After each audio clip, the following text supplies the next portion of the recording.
Is that how you Google how do I cook shrimp?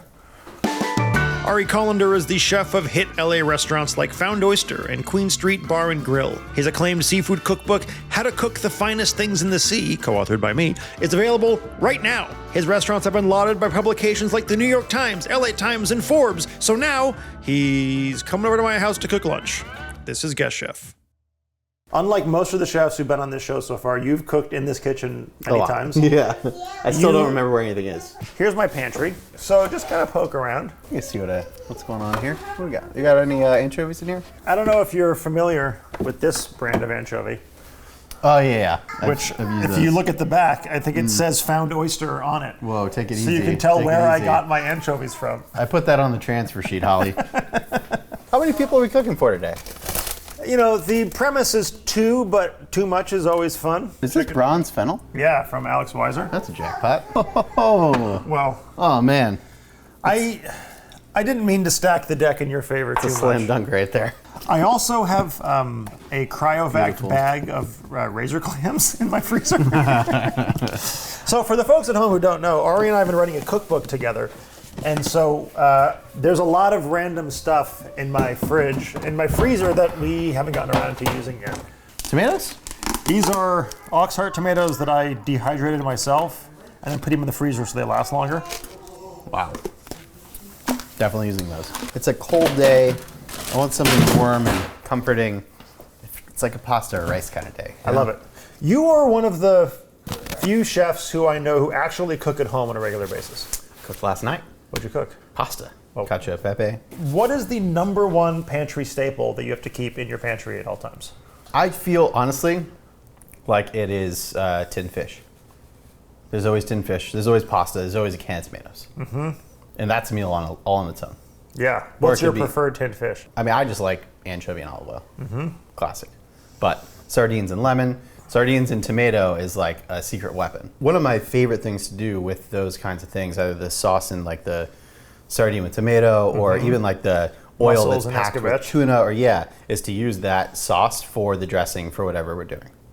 It's just like the easiest way to get flavor. And we're gonna do the same kind of thing with the shrimp, right? We're gonna peel all the shells, make a reduced down stock to just get as much flavor out of that as possible to inject into the pasta. Let's fucking do this. Well, first off, do you already know what you're doing?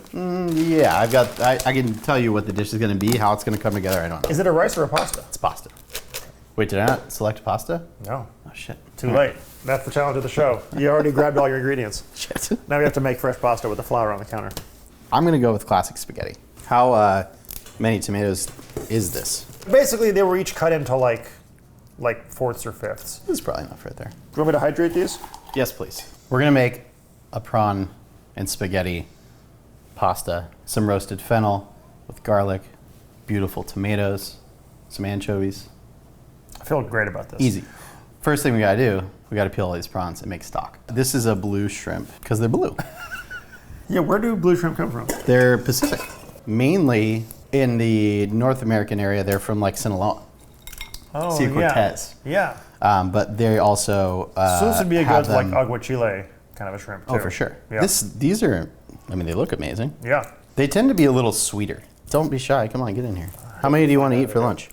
Let's do them all. Okay. I mean, who's going to be like, oh man, there's too many shrimp in my pasta? It's impossible. Like, do you ever, if it was up to you, you would only buy shrimp with the heads on? Oh, absolutely. I mean, there's just so much flavor in there, you know? You could also just put these in the freezer for later. It doesn't have to be with what you're cooking right now. Can you talk about this guy? Do we call that in the book? We call that a entrail. Yeah. People get very weird about it. I'd say, you know, if I'm eating these raw, I'm going to take it out. To be quite honest, depending on what it looks like, if they look clean, like this one, I'm not going to mess with it. You're just going to mess the shrimp up by getting in there and trying to fish it out when it really doesn't have much flavor. The most common thing that people do to ruin seafood is do anything to it. Right, yeah, no, the messing with it messes with it. Yeah. And to be honest, when you have head-on prawns like this, especially ones that have been frozen, when you separate these two pieces, it's actually quite easy to take out the entrail. If I'm holding this up and I remove the head just barely from the body like that, if you pay attention, that entrail will be right there and you can just pull it out with it. Super easy. So you just want to, I just like to put this in a pot that you can fill to the top of the shells with water and still have some room for it to boil down. So we're going to fill this to cover, and then we're going to boil this basically all the way down. We're making what in the book we call it super stock, right? So, 5 minutes in, 10 minutes into this, you could sift the shells out. It's like you got your shrimp stock. Shrimp demi-glace. Exactly. So we're going to do that, but then take it even farther and reduce it all the way down just to be a tiny little bit of liquid that goes into the final product. Do you want to process those tomatoes for me? Yeah. I was thinking, in this nice giant pan of yours, we're gonna put in a bunch of olive oil and sweat down this fennel, sliced up with a little chili and garlic, some brown anchovies. We'll cook the shrimp in that as the pasta's boiling. Add the pasta in, add the tomatoes, the super stock, little bronze fennel. Maybe I saw some parsley in there. Do you want to save lemon this juice? tomato water? Sure. Add it to the something?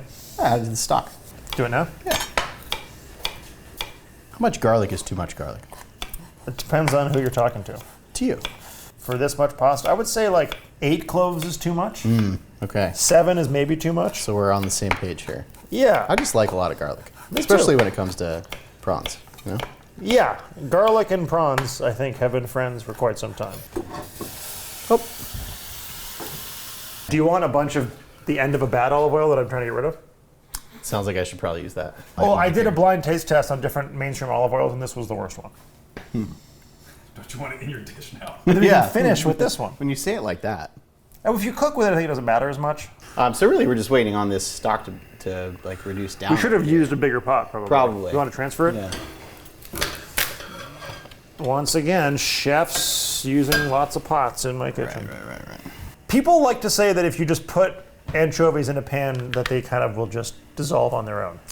That is true. They need like a little bit of help. If you just let them sit in there, they're gonna caramelize and like get weird. Like you gotta mash them a bit. Can I have that large wooden spatula over there? Thanks. If you'll do the honors of the smashing. So why anchovy and shrimp? Just building depth of flavor, really. I mean, I love cooking seafoods together because they complement each other, I mean, the umami burst from brown anchovy fillets is undeniable, Yeah. It's good stuff. I bought something specifically because I thought you Oh, would. the smoked Malton. Yeah. How many salts do you have in your pantry? Oh my God. I think I probably have at least a half a dozen. How many of them are gifts that you've never opened that are Oh, I flavored? wasn't even counting those. Yeah, I'm just counting the ones that I use. Oh, I just peeled a couple lemons and threw them in there. Yeah, so it's Couple all the slices oils. of one lemon. All the oils are cooking down in there. We'll pull them out later. And you're going to keep all of this oil in the pasta? Exactly. So we're creating the sauce for the pasta right now. Fuck yeah, we are. We're like between the stock and all the oil, all the flavor going into it, right? So is your goal to make the pasta super al dente and then you keep adding in super stock to like finish the pasta? I don't know. Okay. This looks fucking delicious. We're It's- basically just like getting this as soft as possible right now without It's hard- sorry. without it breaking apart. Like I don't want it to melt away. Like I want it to have a little bit of bite. So we're basically there. I'm just gonna kind of turn it off and let it hang. There's a little bit of like a puttanesca in me that wants there to be olives in there. Yeah, I thought about it, and that's why I pulled those capers earlier. But again, Oh, yeah. I think we're going to restrain ourselves. We're going to do the Coco Chanel, pull one thing out. I think it's going to be better for everybody. What's your worst personal experience working on the line in a restaurant? Oh wow. Even like the times back in LA when I was cooking at like Providence and things like that, like it was such a serious place, like just like everyone was very focused. That place feels very pristine. Yeah, I mean, like there were times when like that place was so busy, and we were putting so much out of that very big kitchen at one time that like there used to be times when every surface possible was plating food, and like Michael would kind of worry that things would not be warm, so he would turn like the hood off, because it would just keep the place warm, like just for like not very long, but like enough to just like get it out, like get that rush out and just move on, move forward. And I remember those times I just like, everyone would just be like sweating and like very nervous, and the lights were off because the hood was down, and like it was like chaotic, but very fun. So how far are you trying to reduce this down? Just as long as we want, basically? I'd say we're a little over halfway there. You're looking for like a half cup of liquid to add in to your thing at the end. Yeah, exactly. What amount of time do you rosé? I'm sorry, what? What amount of time do you rosé? Like in the wine drinking experience? Like all day or? Wow. Took me a long time for that one.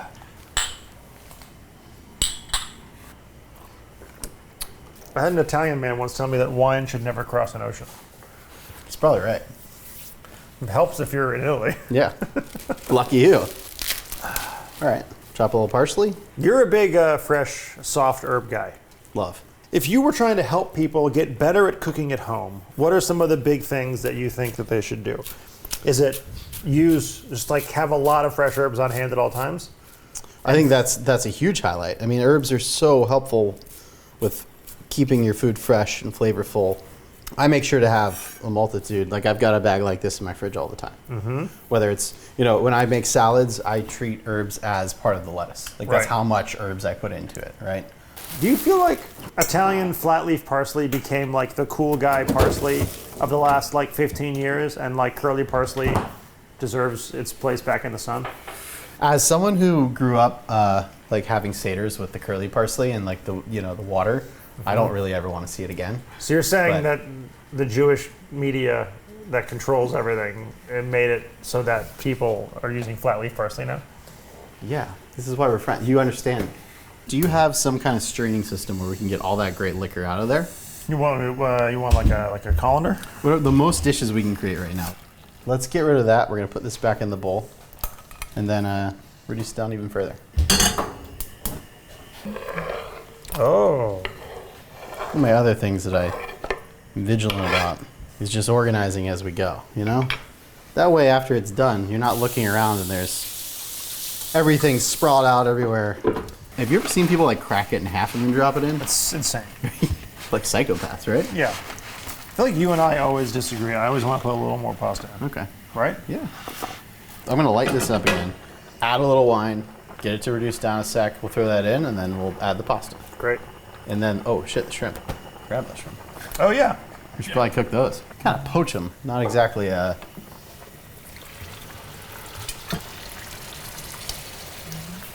need to cook them super fast. How do you know when shrimp are done cooking? Color and firmness. People usually overcook shrimp, right? I think that there's everyone worries about like undercooking shrimp, which no one wants an undercooked shrimp. But they cook so fast. Mm-hmm. You really and whenever we're cooking shrimp in the restaurant, I'm teaching someone to like poach prawns or whatever, however we're doing it. I feel like it's something wherever you're cooking shrimp, you should just be on top of it. Like walking away right now seems detrimental to a proper cooked. Yeah, someone told me once that a C is overcooked and a J is cooked. I have never used the shape method, but it makes sense, right? Yeah. Yeah, I think some people they grow up eating overcooked chicken, overcooked shrimp. And so then when they're cooked properly, they're like, this texture is wrong. Right. Like my wife loves dry chicken. Right. I can totally understand that. I mean, I grew up that way. Right. I grew up with blasted veggies and chicken, and honestly, I didn't eat a lot of seafood growing up. Go ahead and want to toss that in here? Nice. We're going to start pulling these shrimp out right now. Ari, is it true that if you open a bottle of wine to cook with, if you don't finish the bottle of wine before you finish cooking, then the food spoils? Did you learn that in the Army? Just gonna come on over. We'll get that later, don't worry. No, leave it. Learn that in the Army. No man left behind. Here, you want to try one of these? That's going to be fucking delicious. I took the pasta out when it was about 75% of the way cooked through. And so we're finishing it off in this broth that we've made with the shrimp stock and the wine and the oil and all the juice that came out of the fennel. Would you ever add butter to this at the end? You could. But we don't really I'd need rather add cheese. But yeah, it gets getting back to like the myth of dairy and... Well, butter and seafood, we know, get along very well. Sure, but the cheese that we're going to add has world-class flavor potential. We got our tomatoes and parsley. Oh yeah, the tomatoes. I forgot about those. Yeah. A little bit of fresh lemon juice if you want to stir that for me. And then now, like the lemon juice and the parsley, it's like perfumed in this really cool way. Oh, now it's wide abierto. And it's like glossy. That way. Yeah, so everything's reduced down. The pasta sucked up the liquid, but also gave off some starch, right? Mm-hmm. To create that glaze with the stock and the olive oil and all that stuff. And the pecorino is going to add this kind of nice, sharp kind of funk to it. Exactly. And you've probably made a version of this a million times, but never quite like this. Well, definitely not with these tomatoes. It's a nice value add. And I'm actually excited for this bronze fennel we're going to put on top of the that's right. too. Should we eat over the pot on the stove, or how's this work? Well, choose your weapon there, buddy. It is very pretty, this fennel. Right? How good are you at the fancy spaghetti twirl? With those like tuning forks? Oh, yeah. Pretty good. Really? Yeah. Have you ever considered having a pasta at any of your restaurants? I've thought about doing it at Queen Street, actually, but one of my sous chefs actually made a Parisian gnocchi the other day that was phenomenal. So pan frying some of those with like a little uni butter might be a first step into the pasta world. Okay, you getting like a combined everything right, or just doing a noodle first? I'll do a noodle first. Feeling good? Feeling great. Honestly, it wouldn't be the same without cheese. Mm-hmm. Be a completely different dish. Yeah, the fennel with the sun-dried tomato is like a really cool combination. That reduced shrimp stock. This is a hell of a dish. Yeah. Really nice. Mm-hmm. Like the shrimp is like a bonus. Because all the flavor, because the shrimp is delicious. You could do this without shrimp and it would be also delicious. Shrimp is very good. Like the shrimp stock is what kind of gives it all the flavor. And then That's the what I'm shrimp. saying. You make sauteed shrimp one night, save the shells. Mm-hmm. Use that stock to make pasta without shrimp the next day. Well, this is awesome. Should we let Ben eat too? Get on over here, Ben.